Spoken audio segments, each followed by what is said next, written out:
Salam sejahtera Malaysia, denyut nadi suara rakyat bergema di channel ini. Jangan lupa tekan butang subscribe, like dan share. Malaysia kita punya, cintai Malaysiaku, kita jaga kita.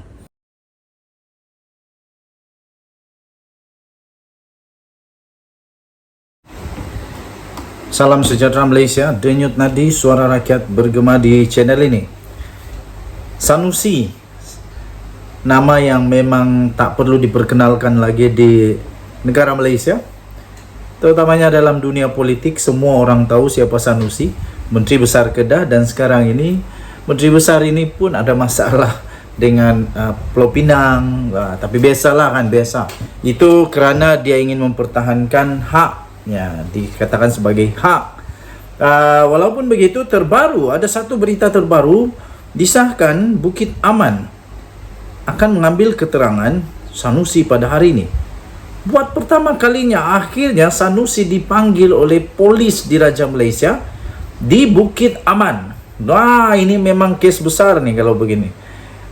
Bukan hanya di tempat biasa, tapi di Bukit Aman.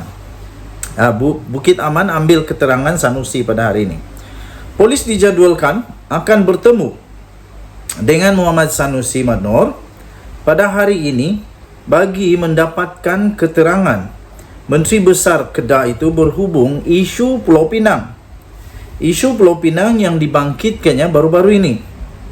Setiausaha Polis di Raja Malaysia, PDRM, iaitu Norsia Saaduddin berkata, sebelum ini pihak polis atau pihak berkuasa menerima laporan polis mengenai Sanusi. PDRM katanya membuka satu kertas siasatan ke atas Sanusi, ekoran daripada kenyataannya mengenai status Pulau Pinang yang didakwa oleh ahli politik terbabit sebagai milik Kedah. Wow! Rakaman percakapan Menteri Besar Kedah itu mengikut Seksyen 112 Kanun Tata Cara Jenayah akan dibuat pada 7 Jun. Katanya dalam satu kenyataan semalam. Baru-baru ini Sanusi tiba-tiba saja mengejutkan satu Malaysia yang moden dan merdeka ini, yang sudah berdaulat dan tidak lagi dijajah oleh mana-mana kuasa dan tidak menjajah mana-mana tempat. Baru-baru ini Sanusi mendakwa Pulau Pinang sebenarnya masih milik Kedah. What? Masih milik Kedah dan bukannya semua negeri yang berasingan. Pengarah pilihan raya PN itu mendakwa dia membuat kenyataan tersebut berdasarkan kepada kajian akademik. Pada 31 Mei lalu, FMT memetik Sanusi sebagai berkata, disebabkan keadaan itu, generasi sekarang perlu membetulkan sejarah dan meminda perlembagaan. Hoyo, ini bukan calang-calang ini. Katanya, jika saban tahun kandungan perlembagaan dipindah di Parlimen mengikut proses dan prosedurnya, berdasarkan keperluan dan kehendak semasa, mengapa pula penemuan kukuh hanya diketepikan hanya kerana isu kandungan perlembagaan? Katanya kepada portal berita tersebut. Wow, ini seolah-olah betul mencabar perlembagaan ini. Jangan cabar perlembagaan Malaysia, tak baik. Norsia berkata siasatan ke atas Sanusi itu dijalankan oleh Unit Siasatan Jenayah Terkelas USJT Bukit Aman mengikut Seksyen 505(b) Kanun Keseksaan dan Seksyen 233 Akta Komunikasi dan Multimedia 1998. Kes masih di peringkat siasatan katanya. Seksyen 505(b) Kanun Keseksaan membabitkan peruntukan bagi menyekat mana-mana penyebaran berita yang mampu menimbulkan ketakutan atau kegentaran kepada awam, manakala Seksyen 233 Akta Komunikasi dan Multimedia 1998 melibatkan sekatan penyebaran kandungan dalam talian yang bersifat lucah, palsu ataupun mengancam individu lain. Denyut nadi suara rakyat bergema di channel ini, harap-harap ianya akan disesat dengan baik dan semua mendapat kebenaran, ya. Sama ada Sanusi benar atau tidak, ataupun beliau hanya manipulasi ke berita sebagainya, kita pun tak pasti. Tapi kita jangan buat apa-apa spekulasi dulu. Biarlah polis di Raja Malaysia Bukit Aman menyiasat perkara ini. Begitu juga dengan badan-badan penguat kuasa yang lain, biarkan mereka bekerja. Jangan kita kacau. Jangan buat spekulasi yang bukan-bukan. Jangan buat satu andaian yang masing-masing, itu salah. Biar kita dengar dulu apa keputusan daripada Polis Diraja Malaysia punya siasatan dan pihak-pihak yang berkaitan. Denyut nadi suara rakyat bergema di channel ini. Jangan lupa tekan butang subscribe, like dan share. Malaysia kita punya, cintai Malaysia aku. Kita jaga kita. Kedaulatan Malaysia perlu dijaga, dipertahankan sampai bila-bila. Bye-bye. Salam sejahtera Malaysia, denyut nadi suara rakyat bergema di channel ini. Tuan-tuan dan puan-puan yang dihormati sekalian, nama Tun Mahathir masih lagi paling hangat di pasaran sekarang ini. Hasil daripada perbuatannya yang disengajakan semasa beliau berucap yang didakwa telah pun menghina institusi diraja. Dan terbaru, Tun Mahathir tiba-tiba saja buat pengakuan yang pastinya ramai tak tahu dan ramai tak sangka Mahathir pernah buat ini. Tun Mahathir mengakui bahawa dia memang pernah memujuk Lim Guan Eng untuk membayar lebih kepada Kedah. Wow!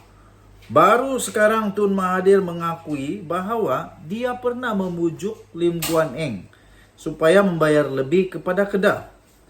Dr. Mahathir Mohamad mengakui bahawa dia memang pernah memujuk Menteri Keuangan Lim Guan Eng untuk membayar pajakan Pulau Pinang kepada Kedah dengan kadar lebih daripada RM10,000 pada setiap tahun semasa menjawat jawatan tersebut.